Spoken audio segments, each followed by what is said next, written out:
뉴스가 있는 저녁 10월 14일 월요일 순서를 시작합니다. 조국 전 법무부 장관이 임명 35일 만에 전격적으로 사퇴했습니다. 조 전 장관은 검찰 개혁을 위한 불쏘시개 역할은 여기까지라며 최선을 다했다고 말했습니다.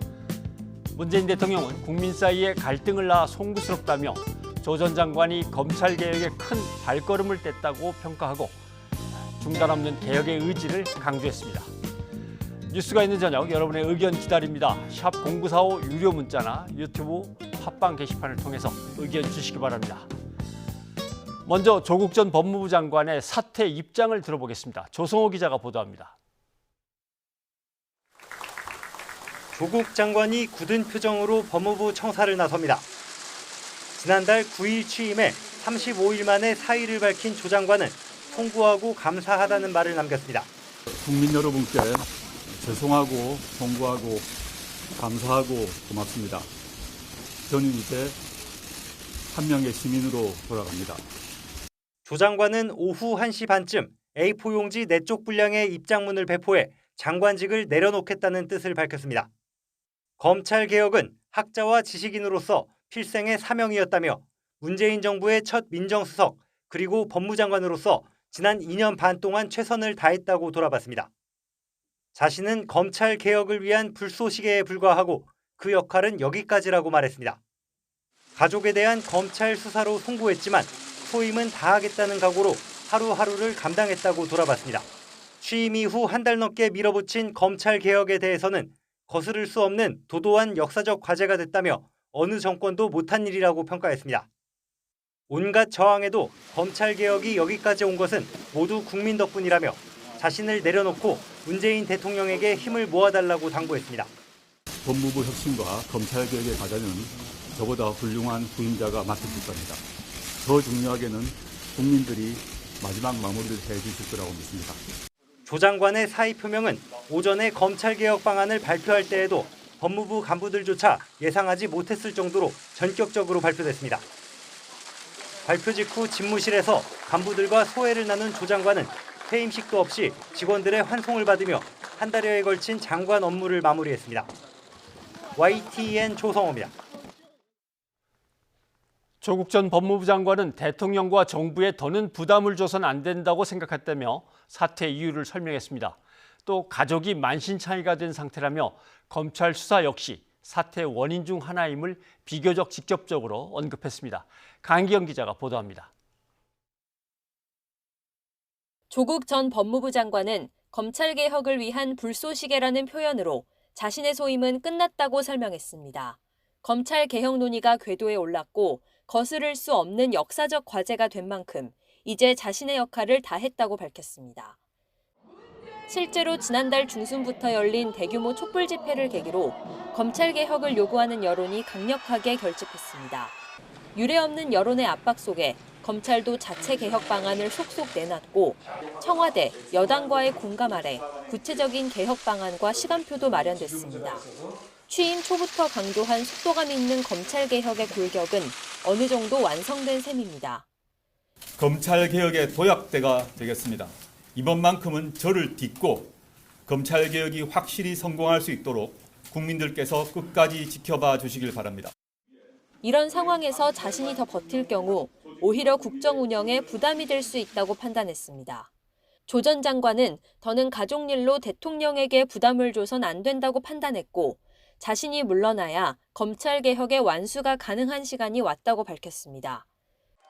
검찰의 전방위 수사 속에 자신에 대한 부정적 여론이 여전하고 국정 지지도가 지속적으로 하락하는 점 등을 고려한 것으로 보입니다. 가족들 대부분이 검찰 수사를 받고 있는 것도 사퇴를 결정한 중요한 배경으로 작용했습니다. 조 전 장관은 온 가족이 만신창이가 돼 매우 힘들고 고통스럽다며 심경을 밝혔습니다. 인생에서 가장 힘들고 고통스러운 시간을 보내고 있는 가족의 곁에 함께 있어주지 못한다면 평생 후회할 것 같다며 자포자기하지 않도록 가족의 온기로 고통을 함께 감내하는 게 도리인 것 같다고 말했습니다. 결국 취임 35일 만에 스스로 물러나면서 조 전 장관은 재임 기간이 헌정 사상 6번째로 짧은 법무부 수장으로 남게 됐습니다. YTN 강희경입니다. 문재인 대통령은 조국 전 법무부 장관의 사퇴와 관련해 국민들 사이에 많은 갈등을 야기한 점을 매우 송구스럽게 생각한다고 사과했습니다. 그러면서도 조 전 장관이 발표한 검찰개혁안은 누구도 해내지 못한 검찰개혁의 발걸음을 떼었다며 국회의 입법까지 이뤄지면 검찰개혁의 기본이 만들어지는 것이라고 평가했습니다. 이어 검찰개혁에 대한 조 전 장관의 의지와 온갖 어려움을 묵묵히 견디는 자세는 국민들에게 검찰개혁의 절실함에 대한 공감을 불러왔고 검찰개혁안은 큰 동력이 될 것이라고 강조했습니다. 문 대통령은 오늘 오후에 조 전 장관의 사표를 수리했습니다. 조국 전 장관의 사퇴에 대해서 여당은 당혹감 속에 가급적 말을 아끼면서도 검찰개혁을 완수하겠다는 의지를 표명했습니다. 야당은 사퇴가 당연하다면서 한 목소리로 문재인 대통령의 대국민 사과를 요구했습니다. 우철희 기자가 보도합니다. 조국 전 장관의 전격적인 사퇴 소식이 전해지자 더불어민주당은 취재진의 질문에 말을 아꼈습니다. 2시간이 지나서야 당 수석 대변인 명의로 입장이 나왔는데 핵심은 검찰개혁 완수였습니다. 그러면서 자유한국당을 겨냥해 패스트트랙 수사와 사법개혁 논의에 성실하게 응할 것을 촉구했습니다. 더불어민주당이 책임지고 검찰개혁의 제도화를 기필코 마무리할 것입니다. 야당도 결단할 차례입니다. 반면 자유한국당은 조국 전 장관의 사퇴는 당연하다면서 검찰의 흔들림 없는 수사와 문재인 대통령의 대국민 사과를 요구했습니다. 반드시 국민 앞에 사죄하는 것이 필요하다고 생각합니다. 대통령이 오만과 독선의 정치를 이제 끝내야 된다는 것입니다. 바른미래당은 문 대통령의 사과와 함께 국론 통합이 급선무라며 문 대통령과 여야 5당 대표 회담을 제안했습니다. 이제는 그동안 분열과 대립으로 얼룩진 우리 사회를 치유하고 국민의 마음을 하나로 모아야 할 때입니다.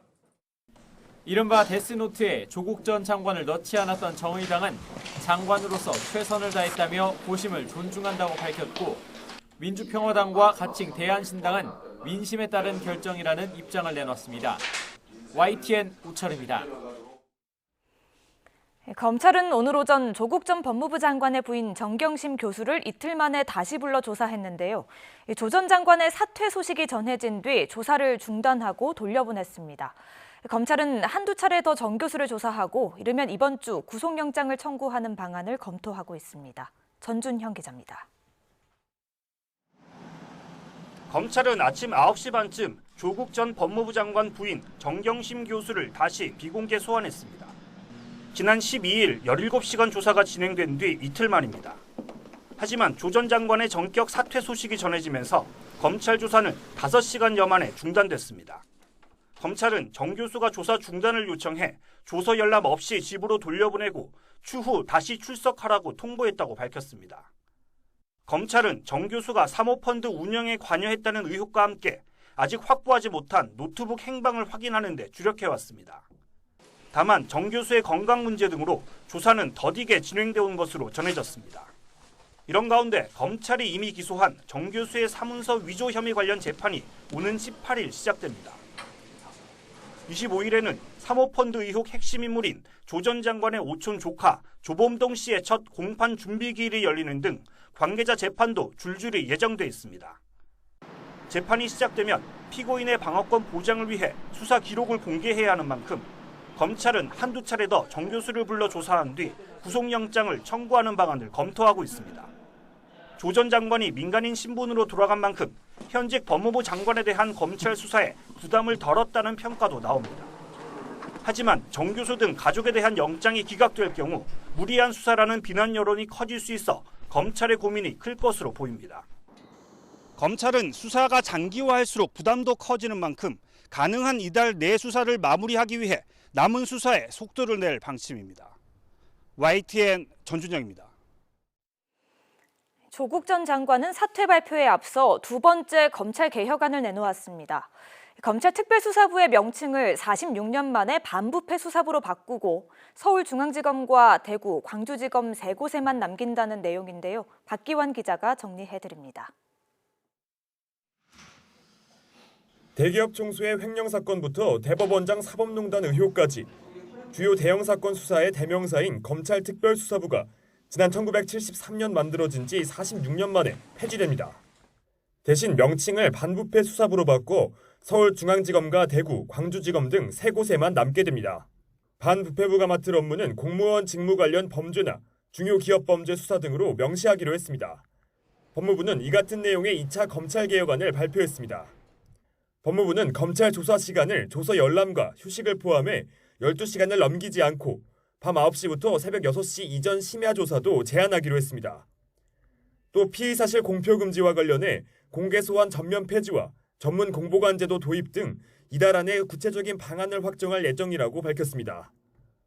또 검찰 공무원의 비위 사건이 발생하면 법무부 장관 보고를 의무화하는 등 법무부 감찰 규정 개정도 이번 달 안에 완료할 예정입니다. 다만 법무부의 감찰권 강화로 검찰에 대한 정권의 외압 가능성이 높아질 수 있다는 지적도 나옵니다. 법무부 감찰이 너무나 엄격해지고 검찰의 사사건 개입하게 되면 결과적으로 검찰 자체는 법무부의 눈치를 볼 수밖에 없고. 조국 전 장관은 이를 비롯해 공수처 설치 등 입법을 통해 검찰 개혁도 강조했지만 정작 발표 2시간 뒤에 사퇴 의사를 밝혔습니다. 이번만큼은 저를 딛고 검찰 개혁이 확실히 성공할 수 있도록 국민들께서 끝까지 지켜봐 주시길 바랍니다. 조 전 장관은 우선 특수부 폐지를 포함한 검찰청 직제 개정안을 직접 국무회의에 상정할 예정이었지만 대신 김호수 법무부 차관이 참석하게 됐습니다. 법무부는 앞으로도 조 장관이 진행해온 검찰개혁과 법무혁신 등을 차질 없이 추진하고 흔들림 없이 업무를 수행하겠다고 밝혔습니다. YTN 박규환입니다. 조국 전 법무부 장관 사퇴와 관련한 이야기 계속 이어가겠습니다. 지금 스튜디오에 최창렬 교수, 최영일 평론가 두 분 나와 계십니다. 어서 오십시오. 안녕하세요. 네. 아침에 9시 좀 전에 평상시와 다름없이 출근을 했단 말이죠. 그렇죠. 그래서 이따 11시에 검찰 개혁안 발표할 때 봅시다. 발표하고 점심 먹고 갑자기 간부회의 합시다. 그런 다음에 1시 반에 보도 유예 2시로 합시다 하라고 한 다음에 입장문을 돌려버렸으니까 검찰 간부들도 점심 먹고 나서 한 12시 반이나 돼서 알았다는 얘기가 되는 거거든요. 그렇죠. 법무부 간부들도. 네. 전격적이었습니다. 사태 배경이 뭘까에 대해서는 당사자가 직접 밝힌 것도 있긴 합니다만, 예, 최 평론가님부터 한번 생각 드시는 세 가지로 요약을 드려볼게요. 예. 우선 이제 오늘 입장문에 나와 있는 첫 번째는 인간적 고뇌라고 봐요. 사적 영역입니다. 오늘도 5번째로 이 배우자가 검찰에 소환돼 있는 거죠. 건강이 안 좋다는 건 우리가 보도돼서 익히 알고 있죠. 네. 다른 일전에 언론 인터뷰에 나와서 저는 고졸이어도 할 수 없습니다. 다시 시험 치죠. 이런 얘기를 했어요. 어찌 보면 가장 사랑하는 가족들이 지금 자신이 법무부 장관이 됨으로써 이 고초를 겪고 있는 것이다라고 생각을 했을 거고요. 예. 가장으로서, 아빠로서, 남편으로서 고뇌가 컸을 것이다. 자, 그럼에도 불구하고 법무부 장관직을 끝까지 가보겠다고 얘기했잖아요. 예. 그다음에 이제 공적인 고뇌로 넘어오는데 대통령에 대한 부담. 지금 광화문과 서초동으로 양분돼서 수백만 명씩 이제 집회를 연일하고 있는 장면을 보면서 이 대통령이 얼마나 부담이 될까. 오늘 아마 이제 여론조사를 보고도 가슴이 덜컥했을 겁니다. 그리고 이제 입장문에 나와 있지 않는 하나를 더 보탠다면 6개월 후가 정확히 총선인데 예. 이 집권 여당인 민주당이 총선에서 이기지 못하면 어찌 보면 이제 여야 간의 갈등에서는 야당에게 밀리면은 국정 수행은 더 어려워지지 않겠습니까? 예. 그런데 어쩌면 내가 오늘 이제 불쏘시개란 말도 나왔는데요.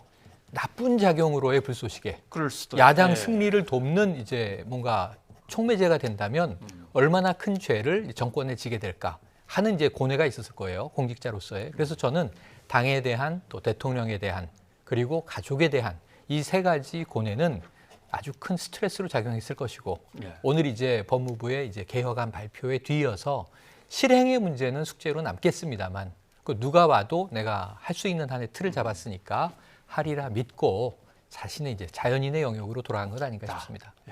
최 교수님.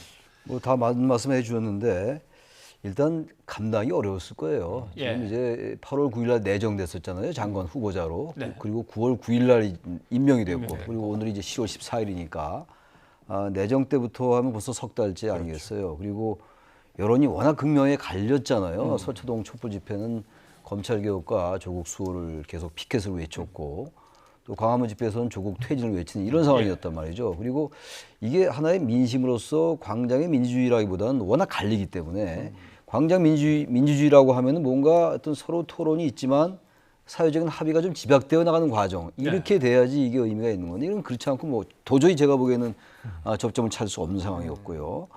그러니까 또 계속 민주당은 민주당대로 조국 장관을 계속 수호하는 입장이고 야당은 뭐 절대로 안 된다는 입장이고 그러니까 전 이 상황이 누구 말이 맞다 그러다 떠나서 그리고 검찰 개혁이 당연히 시대적 당위이고 시대 정신이라 하더라도 오래갈 수 없었다고 판단했어요. 아마 그런 것들에 대한 부담을 느꼈을 것 같고요. 게다가 또 하나는 가족이 수사를 받고 있는 상황 그리고 아무리 자신이 보고를 받지 않고 관여하지 않는다 하더라도 이해충돌 방지 원칙은 바로 그래서 있는 거였거든요. 아마 그런 부분들에 대해서 조국 장관이 뭐 이미 뭐 전정관이라고 해야 되겠습니다만 부담을 느꼈다. 그래서 아마 이런 판단을 내리게 된 것이었고 아마 그리고 청와대와 여당과 사전 조율들이 많이 있었겠죠. 당장 오늘은 아니라 하더라도 계속 여권 내에서 여러 가지 탐색이 있었을 거라고 보고 그래서 내려진 결정이라고 봅니다. 예를 들면 이제 국회에서 이 검찰개혁 관련들이 어느 정도까지 추진이 되는가를 본 다음에는 내려오겠지. 물론 오래 할 건 아니지만 누구나 예상한 바였습니다만은 어떻게 보면은 검찰 내부, 법무부 내부에서 할 만한 것만 얼른 하고서는 안은 물론 다 마련이 됐지만 내려와 버렸단 말이죠. 근데 또 한편 생각하면 야당이 저 사람이 장관이나 아무것도 안 하겠다고 하니까 장관 자리에서 내려오는 게 맞기도 하고 타이밍상으로 보면 최 교수님 입장에서는 이 타이밍이 괜찮은 타이밍입니까? 저는 뭐 이제 장관 임명된 다음에 여러 이제 논란들이 있었습니다만 그래도 조국 장관이 빨리 결정을 내린 거라고 봐요. 지금 대체로 11월 정도면은 법무부 차원에서 대통령령이나 법무부의 훈령을 할 수 있는 건 대충 되겠다. 다시 말하면 가시적으로 보일 수 있게끔 해놓고 나오지 않겠는가. 그래서 뭔가 자신의 어떤 출구 전략이라는 측면 그리고 명예로운 퇴진이라는 측면 이런 측면에서 11월 초가 되지 않을까 이런 예상들이 많았던 것 같아요. 저도 사실 그렇게 생각을 했고 오늘 그만두자고는 전혀 생각 못했습니다. 왜냐하면 아까 앵커께서 말씀하신 것처럼 오늘 검찰개혁안을 막 발표했잖아요. 고등검사장들에게 이제 지휘권도 주고 막 이런 것들. 근데 오늘 이제 전격적으로 이제 사퇴를 발표한 거로 봐서는 타이밍상은 여권 내부로 볼 때 괜찮았다. 더 늦어지면은 더 많은 논란이 야기됐을 것이고 그런 것들에 대한 충정은 나름대로 묻어 있다고 생각합니다. 이거 사족이 될지 아니면은 괜한 막 마구 던지는 게 될지 모르겠습니다만은 하긴 11월, 12월 넘어가면 총선 준비를 할 수 있겠냐? 당에서 이 정도의 크기의 인물이 되어버린 사람이 몇 명이나 있다고. 이쯤에서 오히려 총선을 준비한다면 이 타이밍이 빠를수록 좋은 거 아닌가. 이런 억측인지 예측인지 할 수 없습니다. 저는 뭐 그런 생각도 가능하다고 봐요. 정치라는 게 정말 생물인데 우리나라 정치라는 게 오늘도 지금 우리가 전혀 예측 못한 일이 벌어진 거 아닙니까? 그러니까 한국 정치를 아무도 예측을 못해요. 예측이 거의 의미가 없을 정도로. 그렇다면 조국 장관, 전 장관이 총선에 나간다라는 그런 가정 전혀 뭐 틀린다고 할 수 없을 것 같아요. 단지 여러 변수를 가정해야 될 것 같아요. 이제 조국 장관이 조사를 아무래도 받을 것 같고 전 장관이 받고 나서 이 수사 결과나 조사 결과가 이건 뭐 혐의가 있다라고 하면 그건 어렵다고 보는 것이고 그렇지 않고 혐의가 전혀 없다. 아무런 문제가 없었다. 이제 평소에 주장하는 대로 그리고 조국 장관 가족들에게도 마찬가지라면 총선에 출마해서 국민들에게 이제 검증을 받는 거죠. 그건 뭐 정치로서 당연히 할 수 있다고 생각합니다. 그러니까 말 나온 김에 최 평론가께서 어떻게 지금 생각하십니까? 이제 최 교수님이 말씀하신 것에 동의하면서 앞으로 이제 총선이나 심지어는 지금 뭐 박지원 의원 같은 경우에는 대권도 나올 것이다 이런 얘기를 했잖아요. 그런데 사실 야당이 이 조국이라는 인물의 체력을 대권주자급으로 키워놨어요. 그러니까 이 어찌 보면 노이즈 마케팅일 수도 있고 이게 뭐 굉장히 이제 구설에 오르면서 지명도가 오른 것일 수도 있는데 실제로 대권주자 순위에서 3위까지 올라가지 않았습니까? 이 이낙연, 황교안, 조국까지 올라갔는데 자 문제는 이것이 이제 의미가 있으려면 말씀하신 대로 혐의로부터 자유로워져야 됩니다. 그런데 아마 기소까지는 검찰은 거의 제가 보기엔 확실하게 한다고 보면 재판 과정은 진행할 거고요. 그럼 한 가지 다른 변수가 뭐냐면 바로 패스트트랙입니다. 만약에 이 사법개혁 2개 법안, 검경수사권 조정과 그리고 공수처 설치 법안이 부결되면 저는 총선 반드시 나간다고 보고요. 가결되더라도 결국은 이제 이 국회에서 입법 과정을 다퉈서 처리된 법안을 다듬어서 검찰 개혁을 완수해야 된다면 나갈 가능성은 높다. 다만 이제 혐의로부터 좀 자유로워져야 할 필요가 있기 때문에 그것은 검찰 수사의 마무리를 기소 여부까지를 한번 지켜봐야 될 것 같습니다. 패스트트랙하고 공수처 설치 얘기가 나왔으니까 이제 공이 국회로 넘어간 셈이죠. 특히 한국당을 비롯해서 보수 여야당은 조국 장관을 끌어내리는 걸 타겟으로 해서 거기에 올인하고 있었는데 갑자기 이제 목표물이 사라졌으니까 그렇죠. 이렇게 되면 이제 문재인 대통령을 다시 물고 늘어야 되는 건지 전국의 안정을 찾을 수는 있겠습니까? 나가라 그래서 나갔는데. 전국이 좀 쉽게 그렇게 안정되기 어려울 것 같아요. 왜 그 말씀을 드리냐? 예. 지금 총선이 얼마 안 남았잖아요. 그 총선에 모든 지금 시계가 맞춰져 있는 거거든요. 그 당연히 야당으로서는 어쨌든 이 조국 정국의 이 여파를 좀 계속 여진을 끌고 가려 하는 생각이 있을 거예요. 바람직한 생각은 아닙니다만 우리 한국 정치가 그렇게 유지돼 왔기 때문에 단 이제 그러한 전략이 만약에 작동된다면 그건 좋은 전략은 아닌 것 같아요.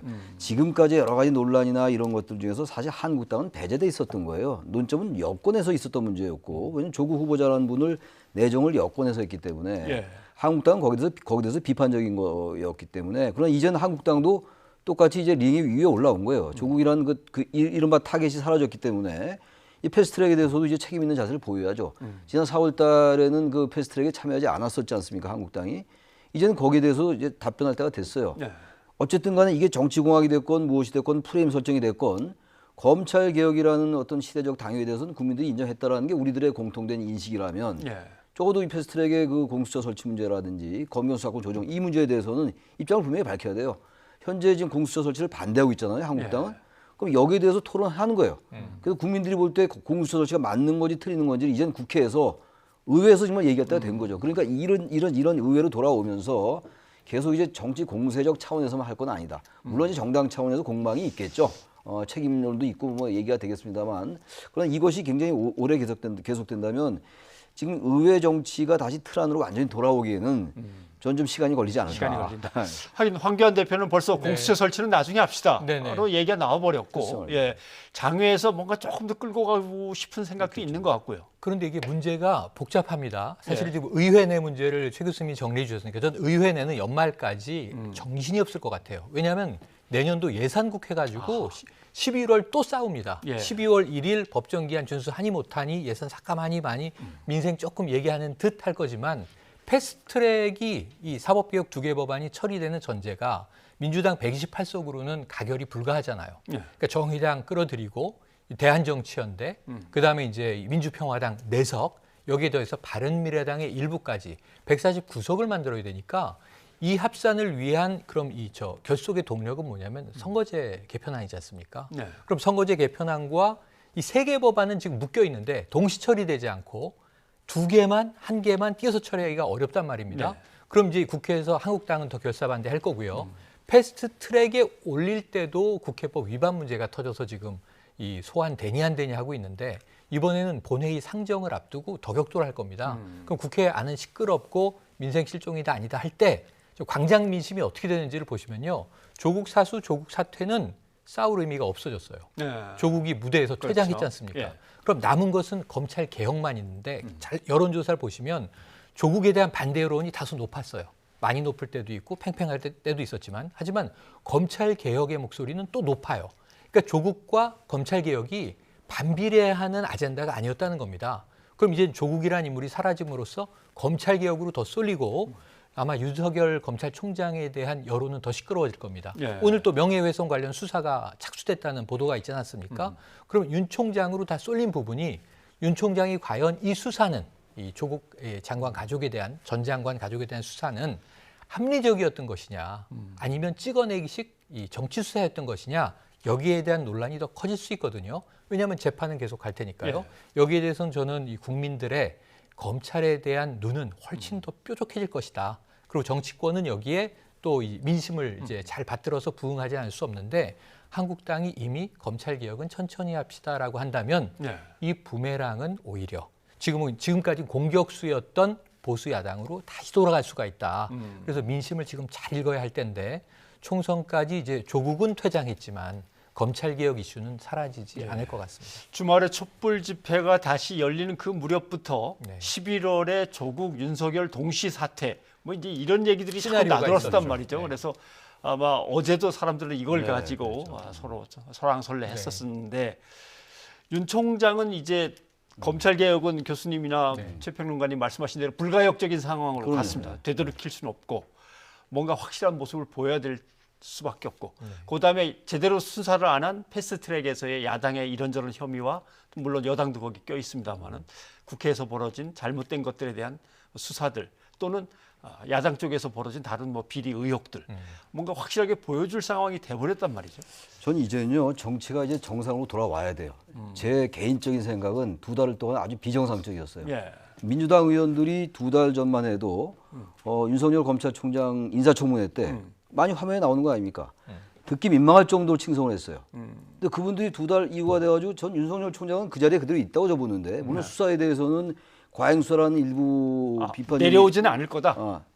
저는 그래서 이제는 여나 야나 다 정상으로 돌아와라 이제. 여당은 그렇게 청와대의 눈치를 많이 봤어요. 제가 제일 항상 주장하는 게 박근혜 정권 때 항상 주장했던 게 뭡니까? 국정 운영 방식을 바꾸라고. 그게 무슨 얘기냐? 왜 이렇게 새누리당은 청와대에 종속돼 있냐에 대한 비판이었잖아요. 그건 보수 진보 패널을 막론하고 다 그 비판을 해왔는데 그러지 못했어요. 2014년도에 그 문건 유출 사건이 있을 때 그때 본질은 문고리 3인방이 권력을 좌지우지하느냐가 본질이었는데 박 대통령 뭐라고 했습니까? 박 전 대통령은 국기문란이다. 본질은 여기 있는데 다른 얘기를 했어요. 그러면서 새누리당은 전부 단일대우로 갔던 거예요. 그래서 국정운영 방식 바꾸지 않으면 안 된다 그랬잖아요. 이번에 그런 모습 보인 게 사실이에요. 민주당이. 그러니까 민주당도 이제 그런 모습 버리고 집권 여당으로서 할 소리 좀 하고 청와대에서 그래야 건강해져요 권력이. 전 그래서 이번에 조국 장관이 오늘 정도 사퇴한 건 참으로 다행이다 그나마. 한국당도 이제 그만 수구 냉전적인 자세 좀 버리고 물론 한국당은 아닙니다만 광화문 집회 거기서 나온 얘기가 뭡니까? 박근혜 석방, 탄핵 무효. 그러니까 중도 유권자가 거기 안 가는 거예요.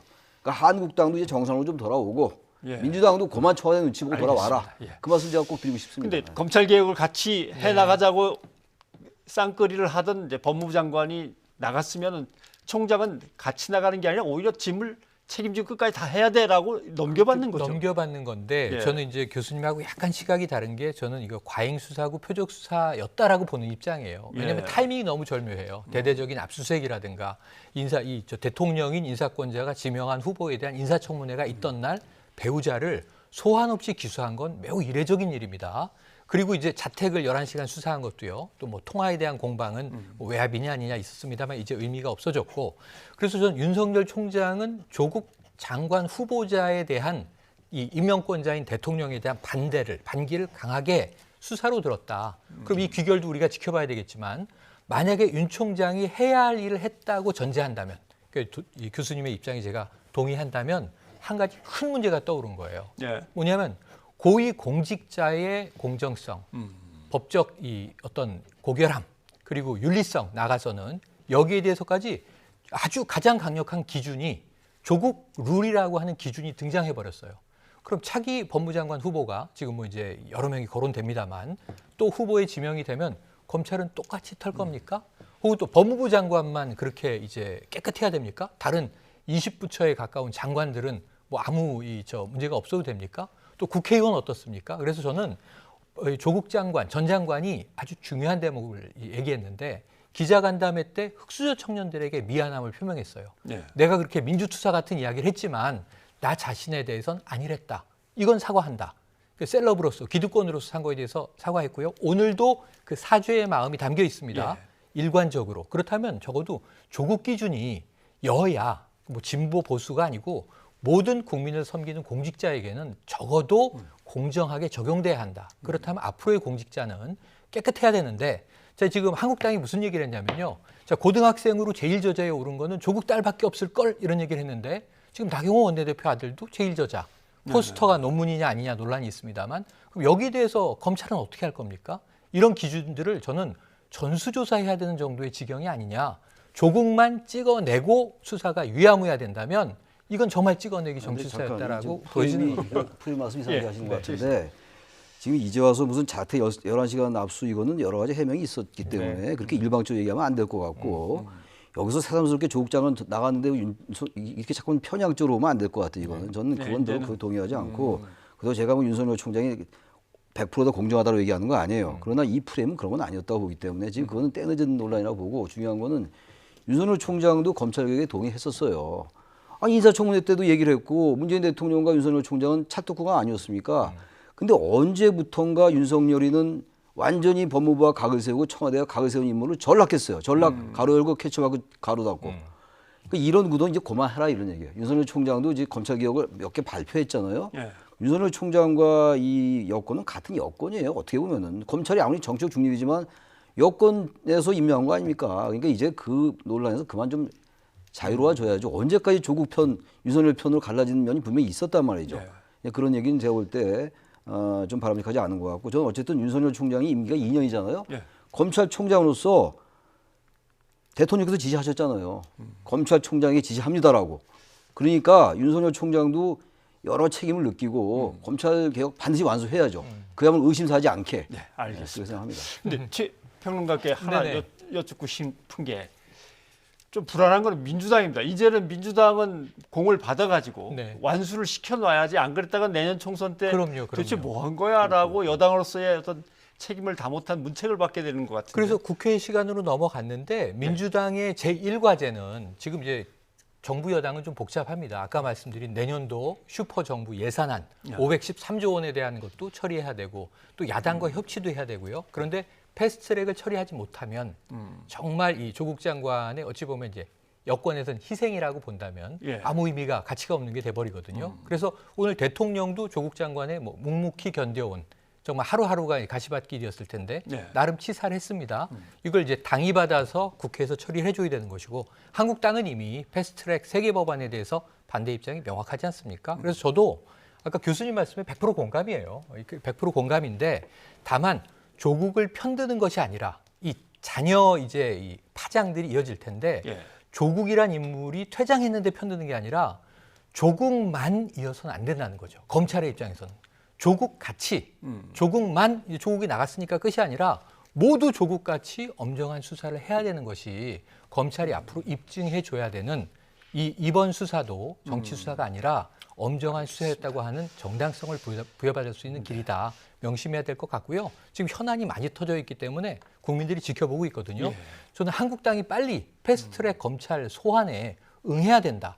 왜냐하면 검찰 개혁도 반대하는데 검찰 소환에도 응하지 않으면 논리모순에 빠지게 되고 여기서 이 검찰 개혁에 대해서 강한 국민 민심에 역풍을 맞을 위험성이 있다. 이런 좀 충고도 드리고 싶은 알겠습니다. 밤입니다. 조국 장관 사태라고 하는 우리가 흔히 부르던 그 돌풍이 남겨놓은 과제는 사회에 여러 가지가 있습니다. 그래서 저는 개인적으로 지금 두 분은 이제 검찰 수사와 정치 현안에 대해서 많이 말씀해 주셨고 도대체 촛불을 또 켜지면 촛불은 다음 방향은 어디로 가야 될까 이 문제, 그다음에 촛불의 동력은 어디까지 갈 건가, 그다음에 대통령이 처음으로 또 언론 개혁을 이야기하셔서 물론 언론이 알아서 해야 됩니다라고 말씀하셨지만 과연 또 언론은 어떤 스탠스를 취하며 자기 개혁을 해나갈 것인가 이런 것들은 좀 지켜보고 다시 두 분을 모셔야 될 것 같습니다. 오늘 여기까지 하겠습니다. 고맙습니다. 고맙습니다.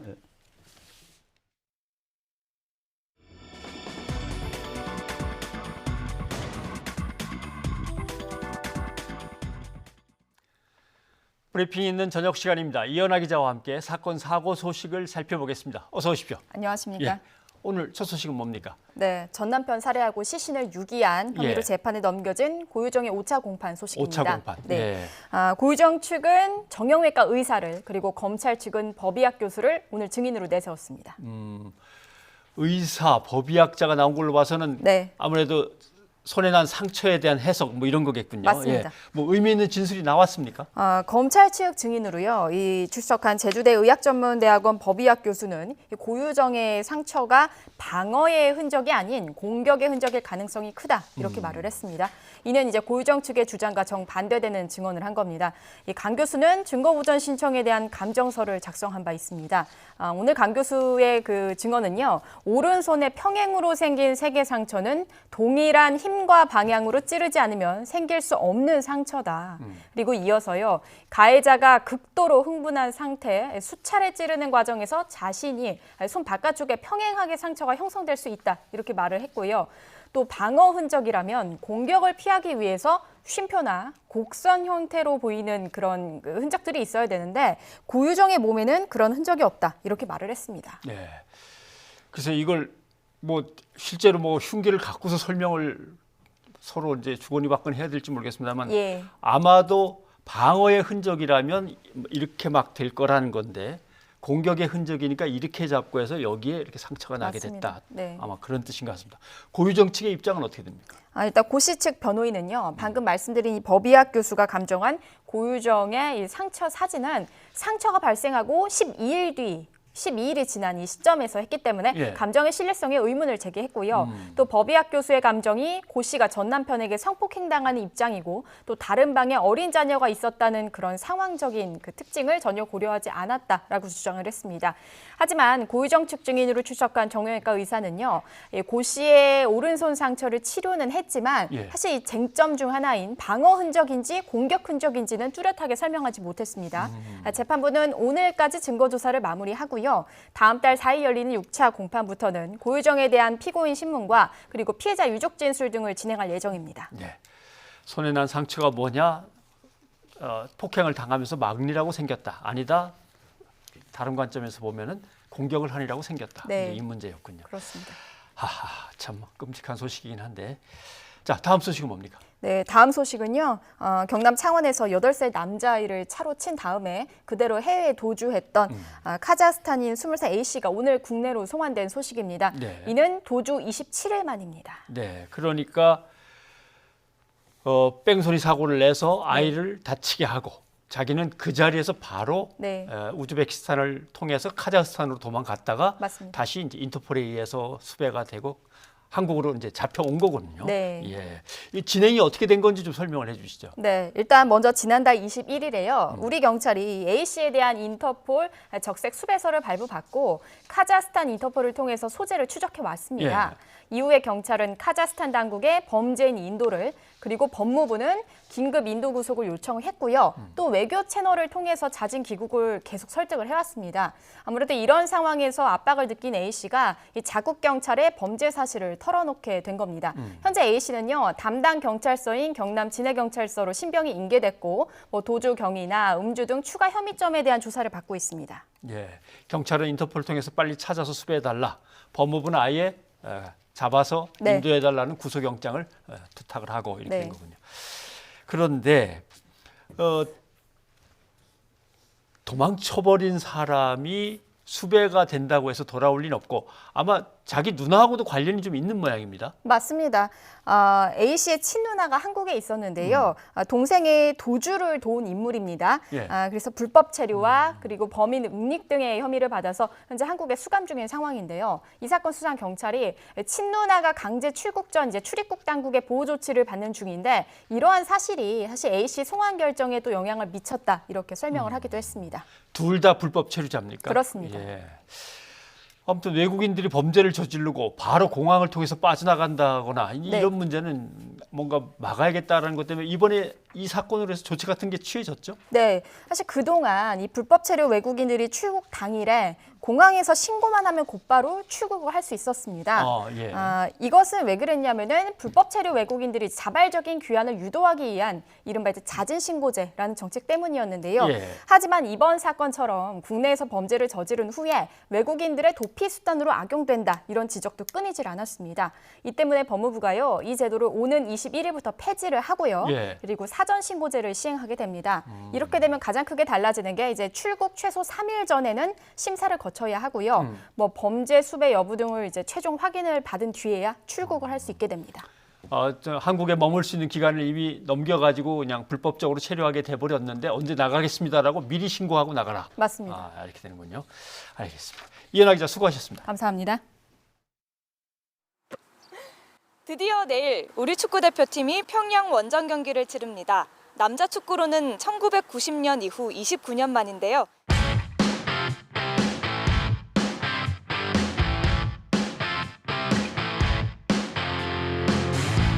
북한에서 경기를 준비하는 과정에서 좀 힘든 부분도 있을 것 같은데 준비해서 가야 될 것 같아요. 다들 걱정을 많이 하시네요. 북한에 대해서 되게 저희가 뭐 여행객도 아니고 놀러 가는 거 아니잖아요.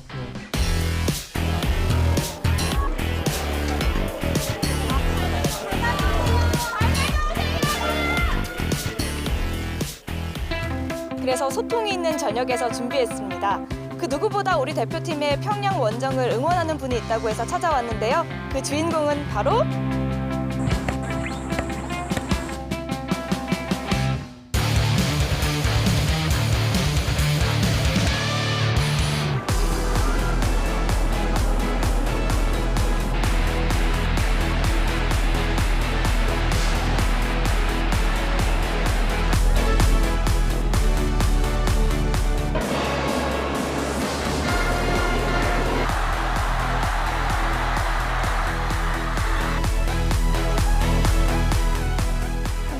안녕하세요. 네, 안녕하세요. 네, 감독님 내일 남자 축구 대표팀이 평양 원정길에 오르는데요. 감회가 새로우실 것 같아요. 네, 그렇습니다.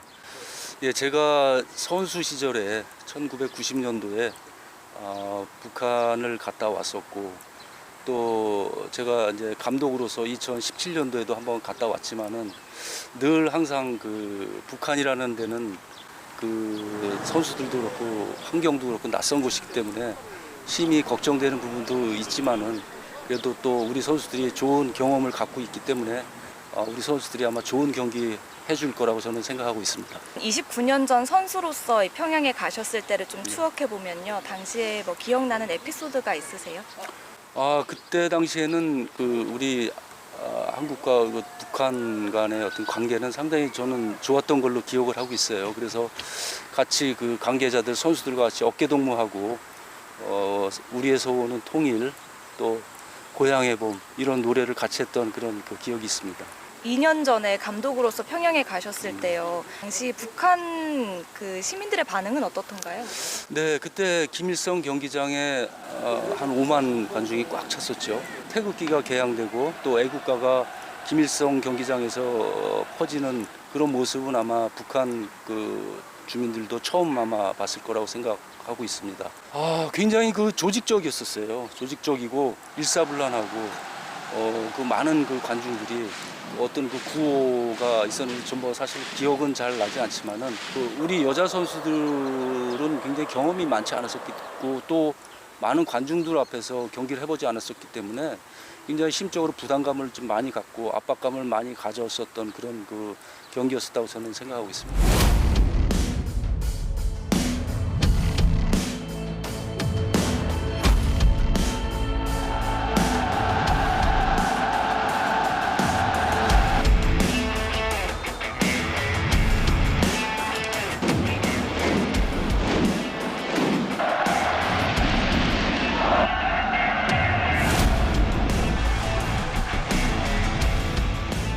내일 이 시간이면 경기 결과가 나올 텐데요. 가장 주목해야 할 선수가 있다면 누구를 꼽을 수 있을까요? 제일 그 막내인 그 이강인 선수부터 또 제일 그 선배라고 할 수 있는 김신욱 선수까지 이런 선수들이 아주 그 적절하게 잘 포진되어 있는 우리 그 대표 선수들의 어떤 면면을 볼 수가 있는데 그래도 굳이 한 선수를 꼽는다면은 꼽아주신다면 뭐 우리 손흥민 선수가 뭐 좋은 많은 또 큰 경기에 강한 면을 갖고 있기 때문에 그 선수에게 좀 기대를 걸고 있습니다.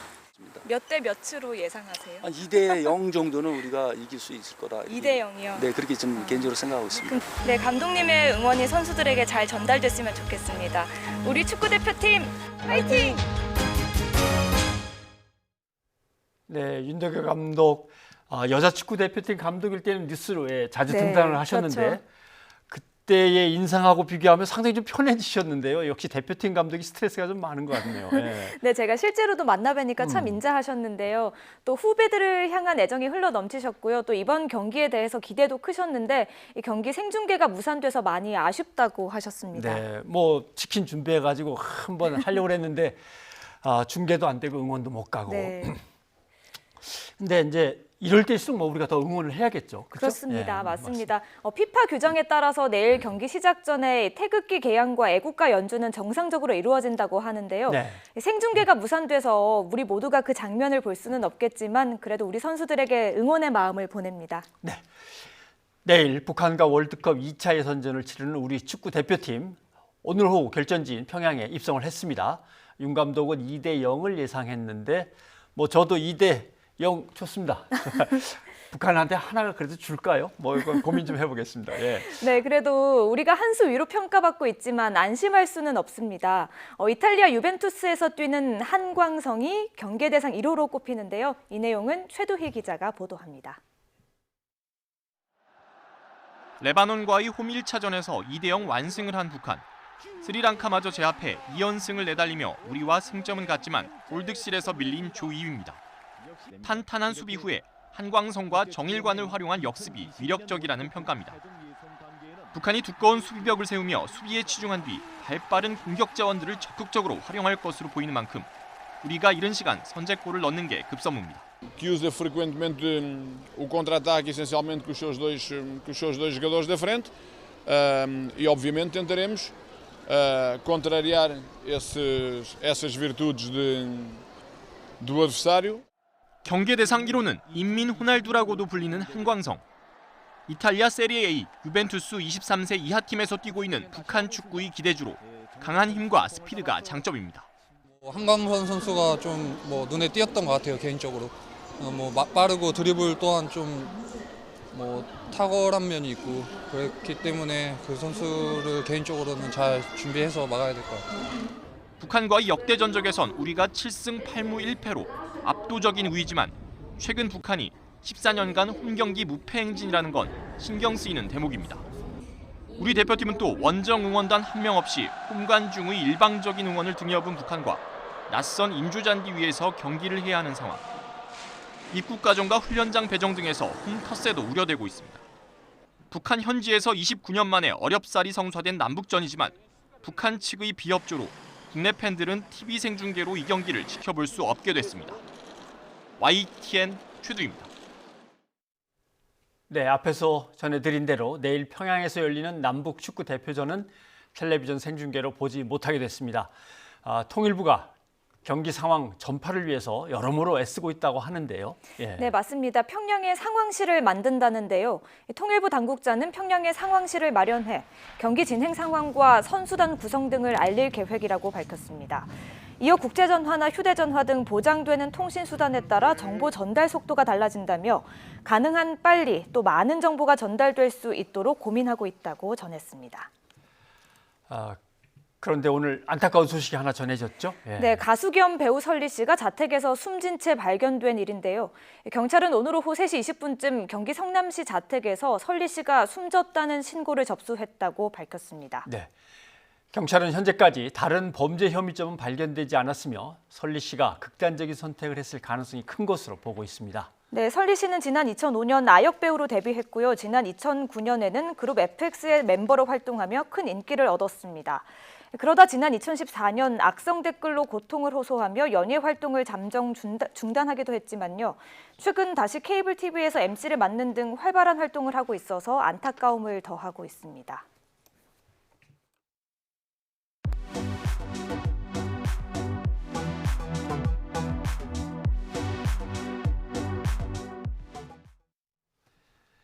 일본의 수출 규제에 맞서서 항의하는 국민적인 불매운동은 다양하게 펼쳐지고 있습니다. 하지만 일본의 역사 왜곡과 부당한 주장은 여전히 진행형입니다. 지금 제 옆에는 대한민국 대표 글로벌 홍보대사이신 서경덕 성신여대 교수께서 나와 계십니다. 어서 오십시오. 예, 안녕하세요. 아이고, 뵙게 돼서 정말 반갑습니다. 예. 초대해서 고맙습니다. 예. 언론에 소개된 최근 활동만 해도 기억나는 게 우리나라 농업 전통문화유산을 세계에 알리는 것도 하고 계시고, 그다음에 국제공항에 한글 표기가 엉망진창으로 돼 있는 강나라 국제공항의 한글 표기 바로잡기 캠페인도 펼치고 계시고, 맞습니다. 그리고 우토로 일본 마을에 한글 사용 설명서 뭐 이런 것들 막 또 갖다 주시고 교육 기자재도 갖다 주시고, 정말 많은 일을 하시네요. 정말 감사드리고 또 이렇게 뵙게 해서 정말 영광입니다. 그런데 문제는 도쿄올림픽에서 시뻘건 우길기가 펄럭이게 됐다는 소식 때문에 상당히 좀 다들 마음이 상해 있습니다. 처음 이 소식 접하셨을 때 심정이 어떠셨습니까? 일어나지 말아야 될 일이 또 일어나게 된 거죠. 잘 아시는 것처럼 우길기는 2차 대전 그리고 이 태평양 전쟁에서 일본이 다른 나라 침공했을 때 전면에 내세웠던 정범기 아닙니까? 그렇습니다. 그것을 올림픽 응원에 사용한다는 거는 정말 말도 안 되는 일이라는 거죠. 그래서 이런 소식을 딱 접했을 때 우리가 제일 먼저 진행을 했던 일들은요, IOC 전 위원들에게 항의 메일을 저희가 다 보내게 됐고요. 이 우길기가 바로 독일의 하켄크로이츠와 같은 전범기임을 알려야겠다라고 해서 저희가 계속적으로 연락을 했는데 IOC에서는 답변이 최근에 왔습니다. 그곳의 답변은 역시 원론적인 답변이죠. 이 정치적인 현안에 관련된 부분은 그 건건이 자신들이 조사를 하겠다. 그래서 우길기의 사용을 불허하겠다. 이런 답변은 전혀 없었습니다. 이미 교수님께서는 우길기 퇴치 캠페인을 계속 하고 계셨던 거죠. 맞습니다. 지난 한 10년 동안 10년. 뭐 저 혼자 진행한 게 아니라 예. 가장 중요한 건 우리 많은 네티즌 분들이 전 세계에 계시면서 여행을 할 때라든지요. 예. 아니면 그곳에 유학을 하든지 그런 곳에서 제보를 많이 해줬습니다. 그래서 저희가 많은 이런 성과들을 낼 수 있었거든요. 예. 그중에 가장 큰 성과 중에 하나는 역시 FIFA 작년에 러시아 월드컵 때요. 예. 개막 바로 직전에 인스타그램에 우길기 응원 사진을 올렸었다가요. 그거를 저희가 제보를 받고 저희 팀에서 바로 FIFA 측에 항의를 한 결과 몇 시간 만에 바뀌게 됐습니다. 예. 그리고 방금 전에 제가 말씀드렸던 것처럼 이 IOC가 FIFA의 어떤 부분을 좀 배웠으면 하는 부분이 뭐냐면요. FIFA에서는 작년 같은 경우에 특히 공식 주제가에서도 이 뮤직비디오에서도 우길기 이 복장이 나왔었는데 그것도 공식 항의했을 때 없앴습니다. 제일 중요한 거는 한 2, 3년 전에요. AFC 아시아 챔피언스 리그에서 한국의 축구팀과 일본의 축구팀이 맞붙었는데요. 일본 관중이 우길기 응원을 펼치게 됩니다. 근데 그런 상황에서 이 AFC에서는 바로 1만 5천 불이라는 벌금을 부과했다는 거죠. 그거는 바로 우길기를 전범기로 인정한 거와 마찬가지라는 겁니다. 그랬을 때 우리가 좀 더 세계적인 여론을 움직인다고 한다면 IOC도 충분히 우리 편으로 세계적인 여론을 받아들이지 않을까라는 생각을 하고 있습니다. 알겠습니다. 사실은 뭐 일본으로부터 침략의 만행에 의해서 상처를 입은 나라는 우리뿐만이 아닙니다. 중국도 그렇고 사실 미국도 그렇고 동남아시아의 수많은 나라들이 다 당한 일인데 그걸 그렇게 이해를 못하는 사람들이 있네요. 그런데 역사적 반성도 안 하는데 한국에 대해서 경제적인 규제로 또 시비를 걸고 또 타격을 주려고 한 시도도 있어가지고 결국 우리는 불매운동을 시작했습니다. 쭉 지켜보신 바로 과거에 있었던 불매운동들과 이번 불매운동은 확실한 차이가 있어 보이십니까? 많은 차이가 있었습니다. 가장 큰 차이는요. 예전에 불매운동을 했을 때는 일부 몇몇 시민단체가 주도하에 불매운동이 진행이 됐던 게 사실입니다. 하지만 이번 불매운동의 가장 큰 특징은 젊은 세대들이 자신의 실생활에서 직접 실천운동을 할 수 있는 그런 자발적인 참여가 굉장히 큰 호응을 얻었다는 거죠. 그중에서 가장 큰 힘을 얻었던 거는 역시 SNS 세대입니다. 우리 1990년대 생들, 20대 젊은 층들이 SNS로 이런 불매운동을 함께 동참했기 때문에 이번에 전 세대가 함께 어우러질 수 있었고요. 그리고 또 가장 큰 특징은 뭐냐면 예전 같은 경우에는 일본 맥주 마시지 말자 이렇게 뭉뚱그려서 얘기를 했는데요.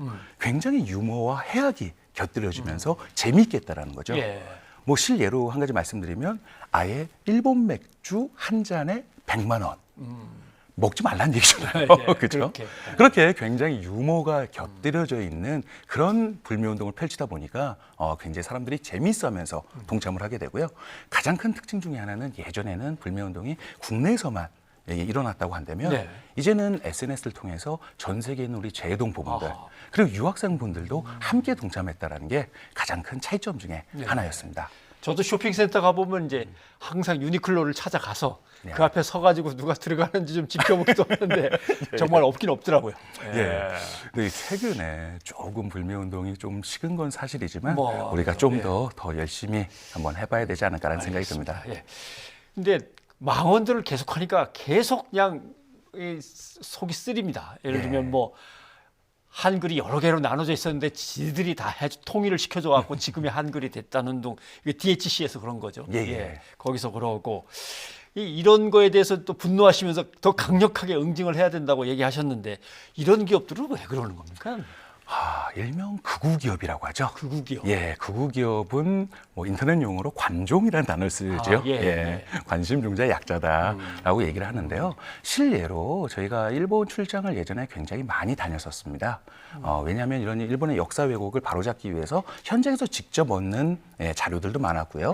일본인들의 목소리를 저희가 청취하는 것도 굉장히 중요했기 때문입니다. 그랬을 때마다 저희가 일부 호텔들을 다녀봤을 때 아파 호텔을 알게 됐습니다. 근데 저희가 굉장히 큰 충격이었던 게요. 딱 있고 이제 데스크라고 하죠.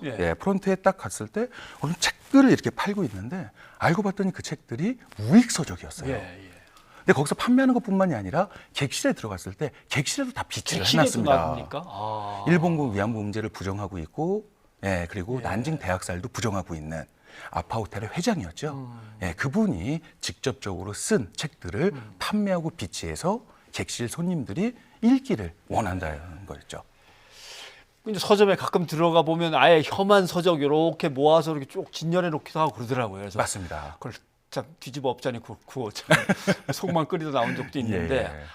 객실까지 다 비치를 해놓는단 말입니까? 예. 그래서 그런 부분들에 관련돼서 저희가 지속적으로 이런 극우 기업들을 우리가 현실적으로 잘 파악을 하고 불매 운동을 더 적극적으로 해야 되는 기업들이기 때문에 계속적으로 저도 이제 그런 기업들이 만들어졌을 때 그다음에 공개적으로 오픈하는 것이 중요하다는 생각이 들어서요. 지속적인 SNS 홍보 활동을 역사 왜곡과 관련해서 여기에 맞서 항의하기 위해서 동영상물 이런 것도 제작하신다고 얘기는 들었습니다. 예, 많은 동영상을 제작을 했었고요. 최근 그래도 외국인들에게 가장 반응이 좋았던 건 아베의 거짓말이었습니다. 아베의 거짓말. 예. 워낙에 거짓말들을 많이 했더라고요. 흔히 그냥 숨소리 빼고 다 거짓말이라고 저희가 뭐라고 합니다. 너무 많이 해서 저희가 어떻게 추려야 될지도 모를 정도로 많은 거짓말을 해와가지고요. 그래서 가장 그래도 세계인들에게 보편 타당하게 접근할 수 있는 문제가 무엇일까 했을 때 역시 일본군 위안부 문제 그리고 침략의 역사, 강제동원의 문제였습니다. 특히 요즘에 이 강제동원의 문제는 더 큰 문제가 뭐냐면 뭐 잘 아시는 것처럼 수출 규제의 어떤 부분도 강제동원의 대법원 배상 판결에 항의하는 어떤 조치였잖아요. 그렇죠. 예. 그러다 보니까 이런 강제동원의 문제에 네티즌들이 굉장히 관심을 더 많이 갖게 됐고요. 특히 상징적인 역시 군함도 하시마 탄광이죠. 이곳에도 저희가 수차례 방문하면서 직접적으로 그들은 유네스코에 등재하기 전에 반드시 강제동원의 사실을 인정하는 안내판이라든지 인포메이션 센터를 만들겠다고 했습니다. 하지만 지금 4, 5년이 지난 지금도 어떠한 조치를 해놓고 있지 않다라는 거죠.